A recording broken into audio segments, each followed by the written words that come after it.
برخی از کشورهای شوروی پیشین کمونیستان و طرفداران آنها سال روز انقلاب سال 1917 را قید کردند. در پایتخت مولداوا کیشینیوف نزدیک به 100 طرفدار حزب کمونیست به پایه هیکل رهبر بلشویک ولادیمیر لنین گلدسته گذاشتند. در الماتای قزاقستان کمونیستان به پایه هیکل گل گذاشتند که چند سال پیش از مرکز شهر به موزه پیکره‌های زمان شوروی در کناره آن کوچانده شده است. در پایتخت قرقیزستان بیشکک کمونیستان سالگرد رویدادی را جشن گرفتند که انقلاب کبیر سوسیالیستی اکتبر نامیده می شود. در مینسک پایتخت بلاروس سربازان و دانشجویان در عین چنین معرکه شرکت کردند. تنها در بلاروس و قرقیزستان 7 نوامبر رسما عید و روزی تعطیل است.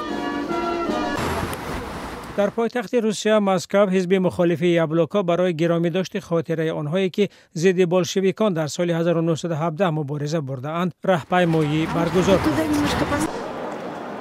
در پایتخت اوکراین کییف نزدیک به 2000 طرفدار عقیده کمونیستی در راهپیمایی تجلیل از سالروز انقلاب بولشویکی شرکت کردند. در افغانستان 120 افسر پلیس از جمله 10 زن تحصیل را در دوره آموزشی که حربیان آمریکایی راه اندازی کردند به پایان بردند.